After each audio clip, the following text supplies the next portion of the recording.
Without a doubt, the number 43 is one of the most iconic numbers in the sport of NASCAR, as for 30 plus seasons, Richard Petty piloted the number to 200 victories, 555 top 5s, 712 top 10 finishes, and 7 NASCAR Cup Series championships.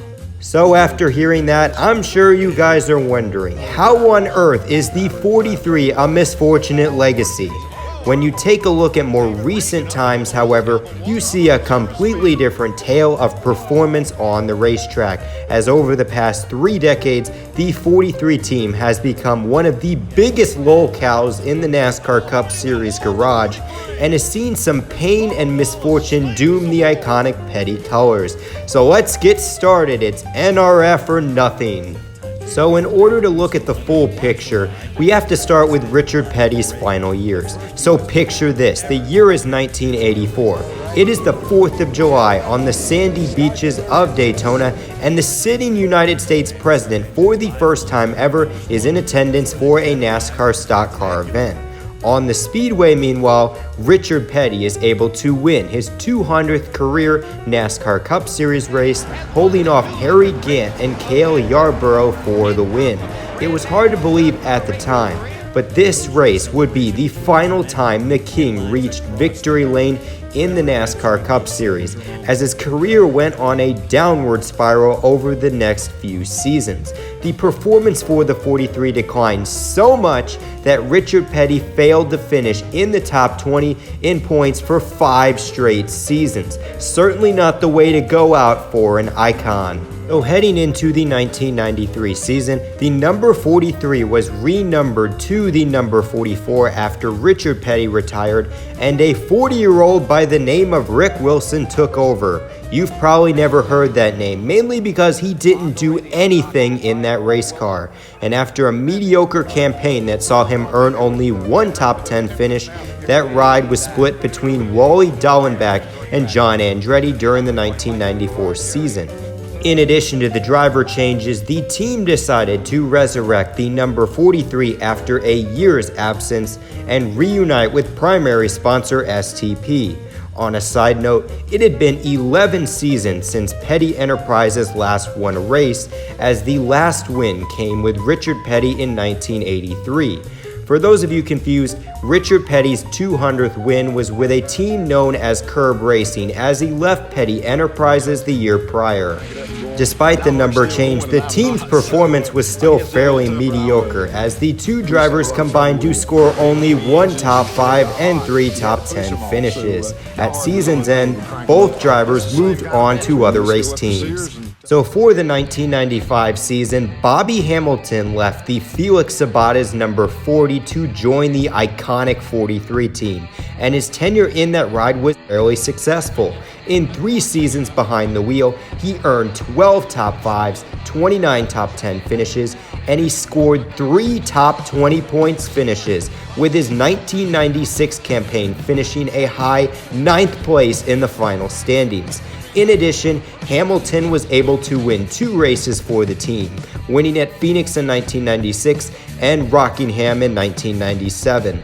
As a result, he broke Petty Enterprises' 13-year losing streak dating back to 1983.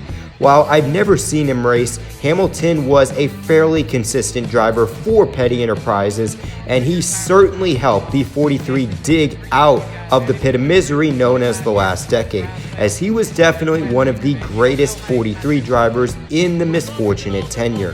Heading into the 1998 season, however, Bobby Hamilton left the organization and was replaced by John Andretti. At the time, Andretti wasn't a bad choice for the ride, as he netted his first career win the season before and was finding a footing in the NASCAR Cup Series. For his first 2 seasons in that ride, John Andretti was fairly consistent, as he was able to net 6 top 5s, 20 top 10 finishes, and he finished in the top 20 twice in the final point standings. And in addition, he was able to win the Martinsville 500 in 1997, as this would mark the 2nd win in the misfortunate era for Richard Petty and Petty Enterprises, as things were looking good for the long-term future. At the turn of this century, however, changes were taking place at Petty Enterprises as the 43 team saw the departure of longtime sponsor STP. Ultimately, General Mills filled the void of the iconic oil company and funded the entire schedule for the 43 team. While they also switched to Dodge beginning in the 2001 season, the biggest change for the organization relied in the crew chief on top of the pit box, as veteran crew chief Robbie Loomis left to join the number 24 team and Jeff Gordon at Hendrick Motorsports, which ultimately saw Greg Stedman step up on top of the 43 pit box. Unfortunately, the next few seasons were absolutely abysmal for Petty Enterprises and its 43 operation, as John Andretti's performance all but collapsed. From 2000 to 2002, Andretti only earned 5 top 10 finishes, and he finished top 25 in the season standings only once, and they surely wanted to go back to the successes in the 20th century after an abysmal stretch for the organization. Meanwhile, former crew chief Robbie Loomis went on to win 12 races and a NASCAR championship with Jeff Gordon in 2001. Despite the misery to begin the decade, we're just getting started, as things are about to get a lot worse for Richard Petty's iconic race team. 14 races into the 2003 season, John Andretti was finally released by Petty Enterprises. His tenure in 2003 included a new low for the 43 car, as they failed to qualify for the Charlotte 600, meaning it was the first race since 1994 with Wally Dallenbach that the team failed to qualify for the event. Taking his place in the 43 was none other than Brazilian racer Christian Fittipaldi. Despite his successes in Champ Car and IndyCar, his NASCAR tenure was absolutely horrible. After only 3 Busch Series races with a highest finish of 35th, and yes, you are hearing that correctly, Richard Petty decided to promote him into the NASCAR Cup Series. Oh yeah, he's definitely ready to compete at an elite level in the NASCAR Cup Series for sure.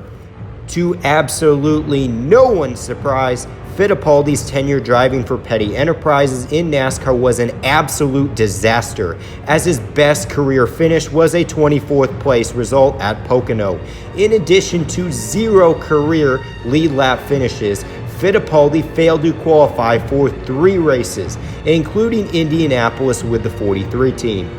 Christian Fittipaldi was eventually released by Petty Enterprises during the latter stages of the season, and he never earned another ride in NASCAR. You know, it's a shame because he could have been decent had he been given a full-time Grand National campaign to develop, and he could have been the driver that Petty Enterprises was looking for. So as for the number 43 Cheerios Dodge, they finished the season with only 1 top 10, and they finished an abysmal 40th place in the 2003 owner standings, and the number 45 operation for the team didn't do that well either. So after a train wreck of a season, Petty Enterprises decided to hire the 2000 NASCAR Grand National Champion Jeff Green to a full-time campaign.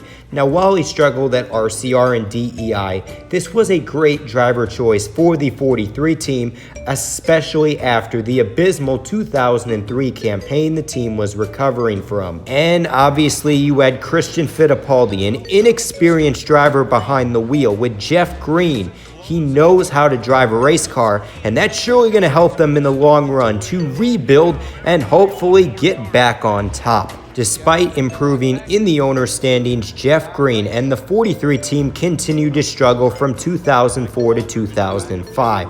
The combined statistics saw the Cheerios team only earn 1 top 10 at Martinsville and had an average finish of 25th and points finishes of 30th and 29th respectively. Well, at least it was better than 2003. Heading into the 2006 season, Jeff Green was ultimately released from the ride, and changes had to be made within the organization as the 43 team as well as Petty Enterprises had sunk into a long winless drought and had lost their competitive nature in the NASCAR Cup Series. As a result, Petty Enterprises hired the 2000 NASCAR Cup Series champion Bobby Labonte to drive the number 43 Cheerios Dodge and picked up veteran crew chief, a championship-winning crew chief with Dale Jarrett, which was Todd Parrott, on top of the pit box.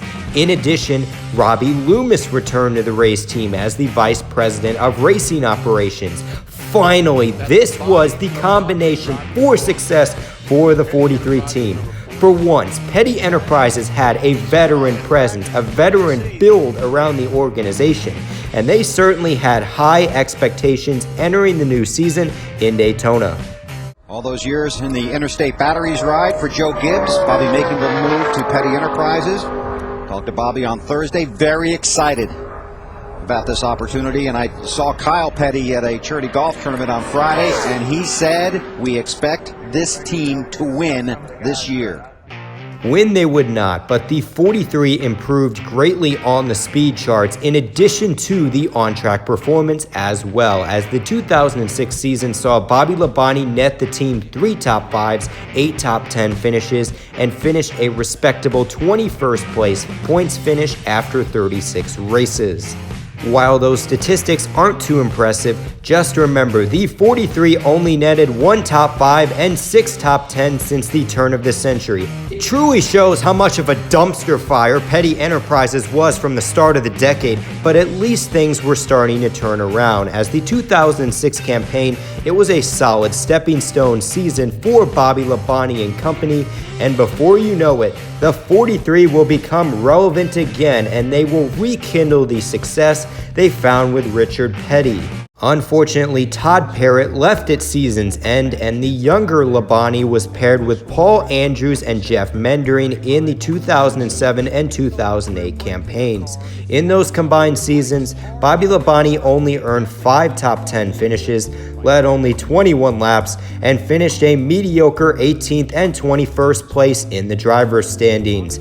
At season's end, Bobby Labonte left Petty Enterprises to join the greener pastures of Hall of Fame racing. In addition, sponsor General Mills left the 43 team, and rightfully so, as 9 years of sponsoring every race for the organization, and all they got from it were 3 top 5s and a high points finish of 18th. As the team struggled to find sponsorship to replace Cheerios, speculation grew that Petty Enterprises would cease operations in the near future, and ultimately, Richard Petty and Robbie Loomis were the only employees left in January 2009, and they were forced to close their doors, and it ended a 5-decade stint in the NASCAR Cup Series. The once mighty empire that won 10 NASCAR Cup Series championships was now out of business, and this casted doom whether the 43 would hit the track next season.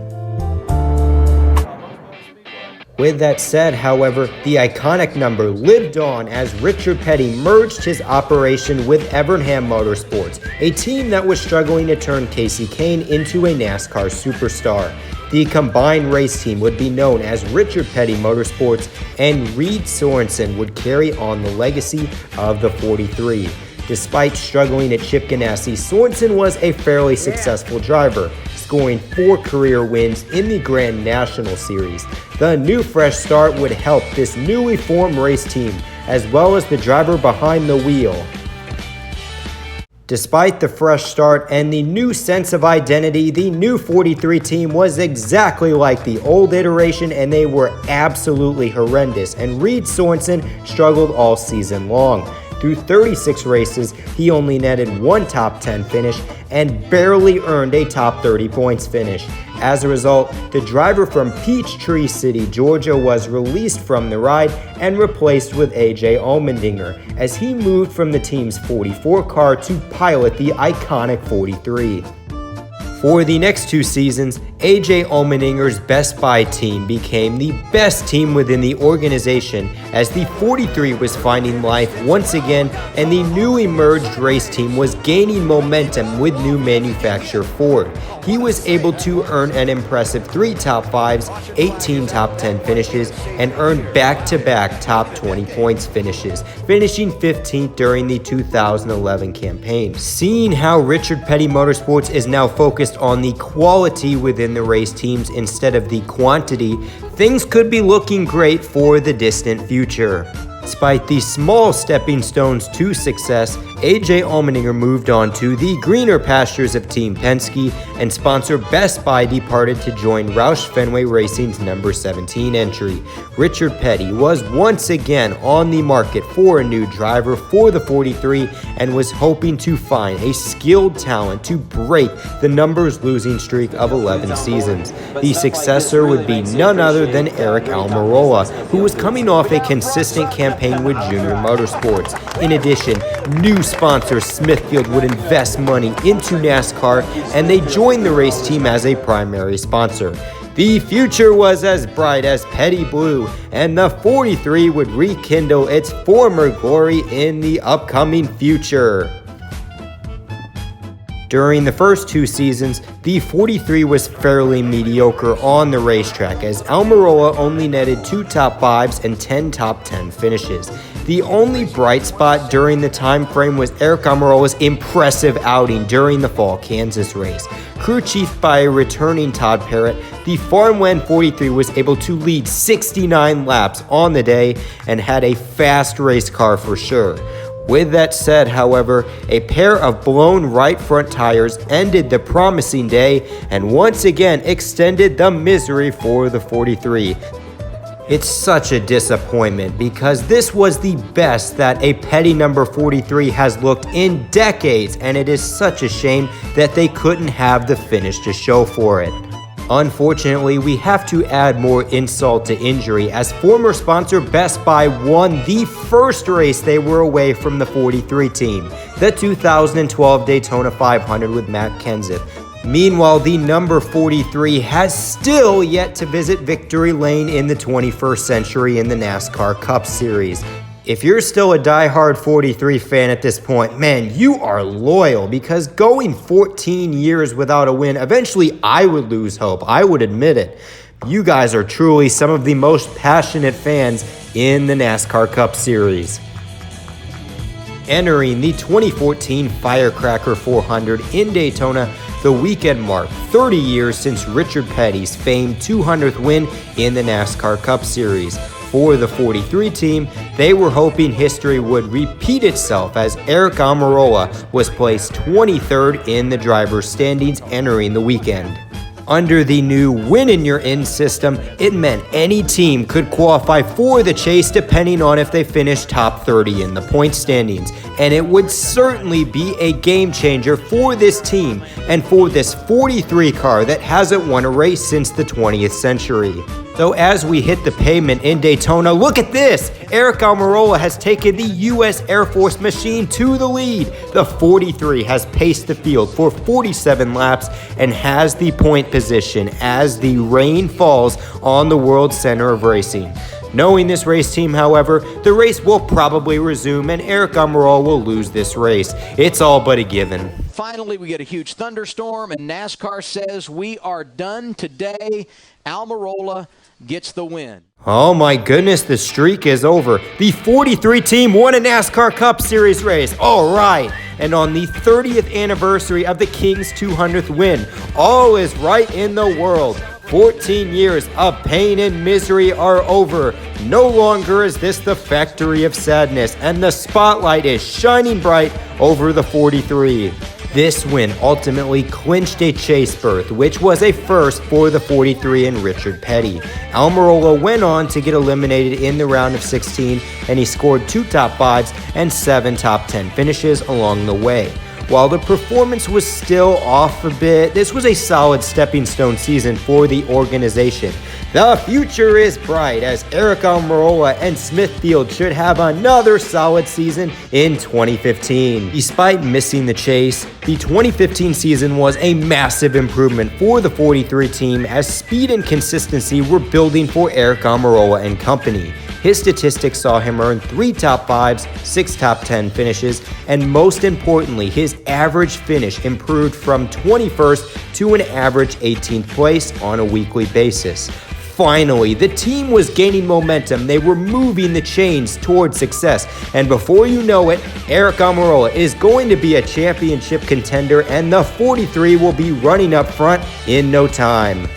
That is, until the 43 team led by Trent Owens became largely inconsistent and had some misfortunate luck during the 2016 season. In fact, the team did not earn their first top 10 finish until Talladega in October. Aric Almirola went on to finish the season with an average finish of 23rd, 6 DNFs, and a final points finish of 26th, finishing behind Danica Patrick and a mediocre Paul Menard. Down to the scrub levels of the sport you go. The 2017 season, unfortunately, was even worse for the 43 team, as Aric Almirola was injured in a horrific crash during the spring Kansas race. As a result, the team hired Regan Smith and Bubba Wallace to sub for the injured Almirola. For Bubba Wallace, this was a huge break for his career, as he would eventually get released from his full-time Xfinity ride at Roush because of sponsorship issues. During his 4 entries, he gradually improved every single race, and he was able to net 3 top 20 finishes in a row. For a driver and team to succeed in this short of a time span, it was rather impressive. Bubba Wallace proved that he could compete in NASCAR's highest level, and it caught the King's attention. In addition to circumstances on the track, issues were brewing off the track as well, as throughout the season, Richard Petty and sponsor Smithfield were working on a contract extension for 2018 and beyond. The two sides were quietly building towards a deal until the two parties disagreed on who would drive the 43 going forward. Smithfield was a fairly loyal sponsor to Aric Almirola ever since the partnership, and they wanted to keep him behind the wheel of the famed 43. Richard Petty, however, wanted Bubba Wallace to take over the ride with the Smithfield name. While the easy solution was to expand a second ride for Bubba or just ultimately go with Aric Almirola, RPM was struggling to put out one competitive team on the racetrack. And as a result, the sides could not agree to a deal, and Smithfield left with Aric Almirola to join the greener pastures at Stewart-Haas Racing.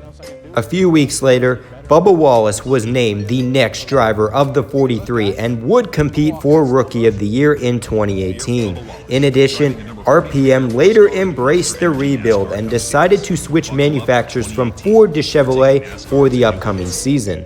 They would align with Richard Childress Racing and use ECR engines for its 43 team. Richard Petty also got together a couple of handshake deals with Click and Close, Medallion Bank, and ironically Smithfield to fund bits and pieces of the 43 team's races and just getting by on sponsorship. Who knows, with the Chevrolet Camaro, this team could exceed expectations, and the organization could have success similar to Bubba's select events during the summer of 2017. Let's see what happens. It could be really good, and it could be promising for this organization.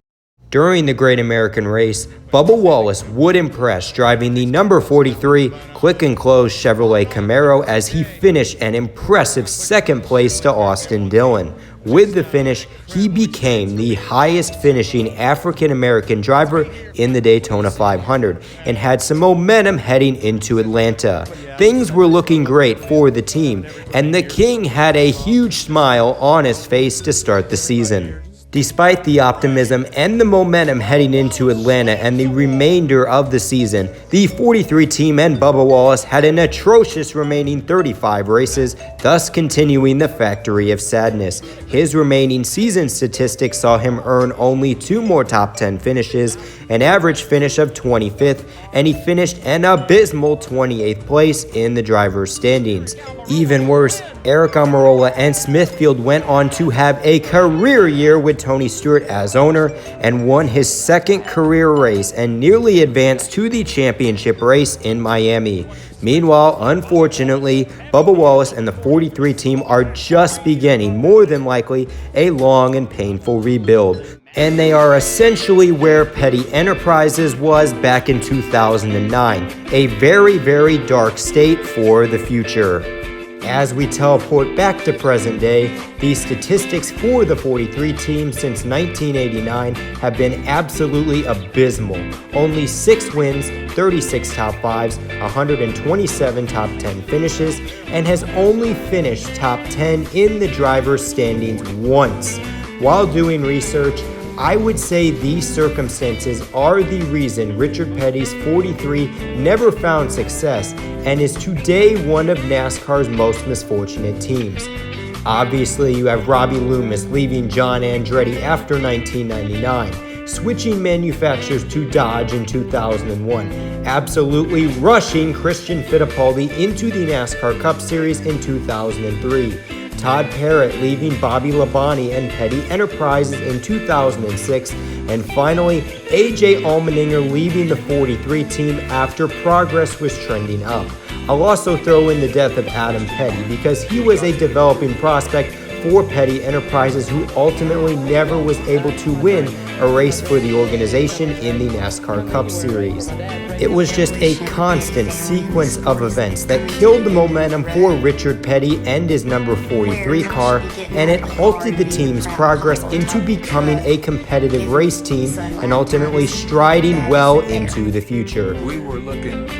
As for the long-term future of Richard Petty Motorsports, things are looking fairly murky to say the least.